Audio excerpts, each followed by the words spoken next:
Hi, sir. My name is Christine. I'll be your nurse practitioner today. Nice to meet you. Nice to meet you. Today I'm going to be doing a cardiac exam. We're going to be listening to several points on your heart, listening to your heart sounds. Are you okay with that? Yes. Great. Let me wash my hands really quickly. Washing my hands. So let me talk about the points that we're going to be looking at today. So there's 5 points of the precordium that we're going to be looking at. We've got the aortic, which is in the second intercostal space, right of the sternal border. We've got the pulmonic, which is in the second intercostal space left of the sternal border. Erb's point, which is in the third intercostal space, just left of the sternal border. Your tricuspid area, which is in the fourth intercostal space, left of the sternal border.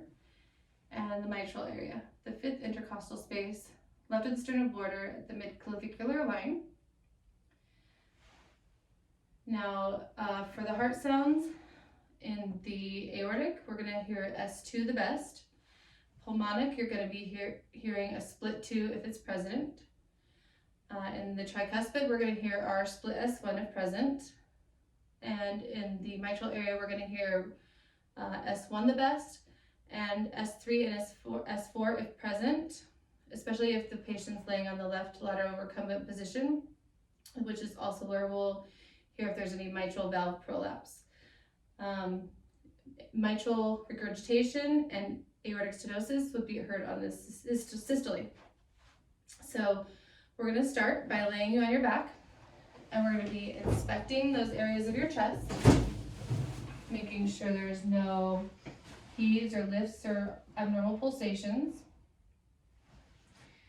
which the area looks good. So next we're going to palpate. We're going to palpate with the ball of our hand to make sure that we don't feel any pulsations or thrills in those 5 same areas. Another area of the precordium would be the epigastric area, which is just below the xiphoid process and lateral near the midline. Okay, we're going to feel those 5 areas.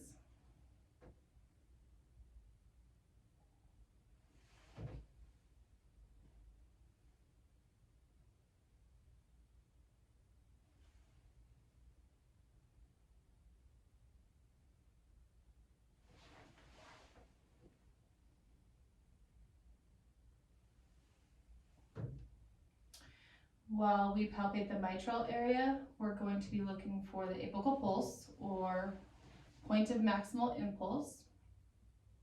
The area should be no more than 2 to 3 centimeters wide. And if it's displaced laterally, that could mean heart enlargement, which on him it's normal. So next we're going to be auscultating those points. I'll be listening with my stethoscope. I am using a cardiac stethoscope, so I do not have a bell. So to switch to the bell, I'm going to be changing the pressure with my finger on the diaphragm. So first I'm going to listen with the diaphragm.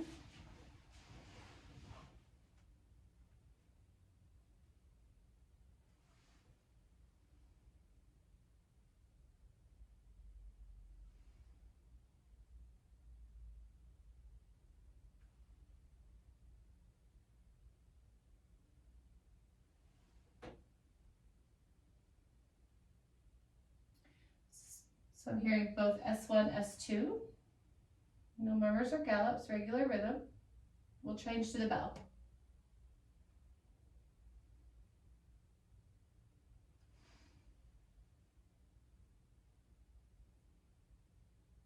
The pulmonic is the only spot that might vary with inspiration.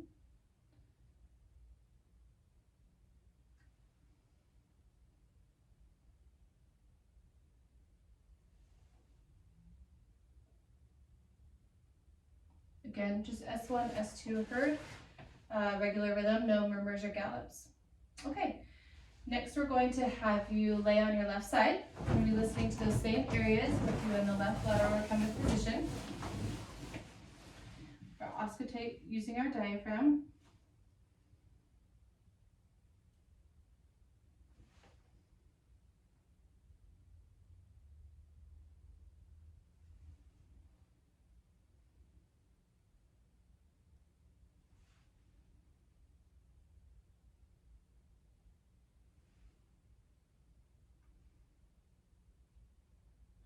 And this would be where we'd hear S3 or S4, or mitral valve prolapse.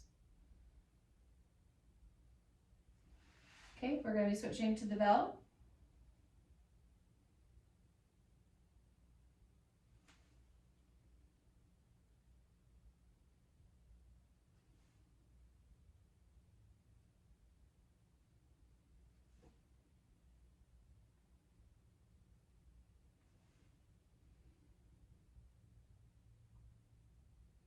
Okay, again, S1, S2 heard, regular rhythm, no murmurs or gallops.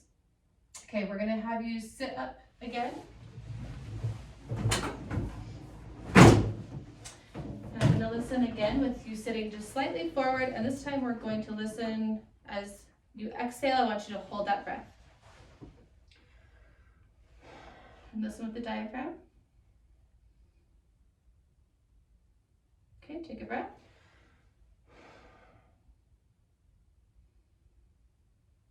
Breathe again.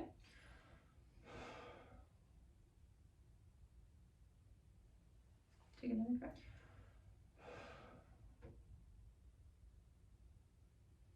Take another breath if you need to.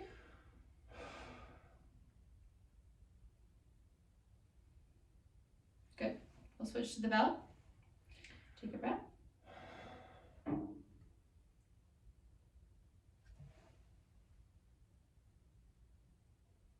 Okay, take a breath.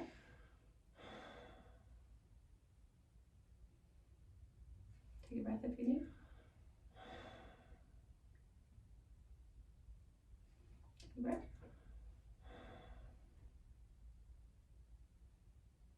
Okay. So S1, S2 heard, regular rhythm, no murmurs or gallops. While he's sitting in the upright position, we're going to start checking your arteries. So again, I'm going to have you take a deep breath and hold it while we check your carotid arteries. Okay, take a breath. Hold your breath. Good. Okay, good. Okay, we're going to, we've checked that with the bell. Now we're going to have him lay on his back again, and we're going to check some other arteries, also using the bell and the stethoscope. Okay, first one we're going to check is the abdominal aorta.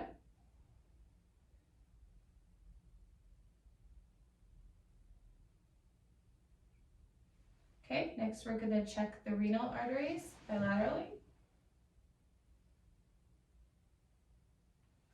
We're checking for any bruits. None heard. Iliac arteries.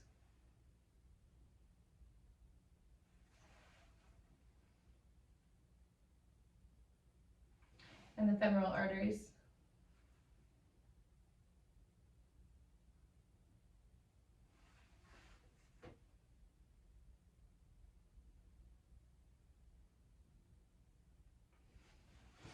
Okay, go ahead and sit up.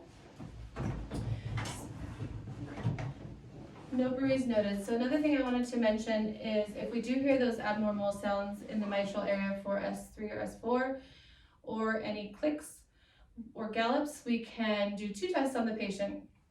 The first is the squat test, where we have the patient stand, put our stethoscope on the mitral area and auscultate while the patient squats. Now, while the patient squats, if the sound decreases, it can mean mitral valve prolapse. If the sound increases, it can mean that the patient may have aortic stenosis.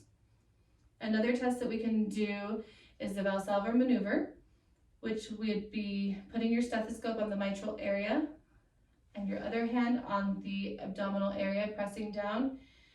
Have the patient then bear down like they're going to have a bowel movement, and while they are bearing down, if that sound decreases, it could mean aortic stenosis. If the sound increases or accentuates, it could mean mitral valve prolapse. Okay, we're all done with your exam today. Thank you.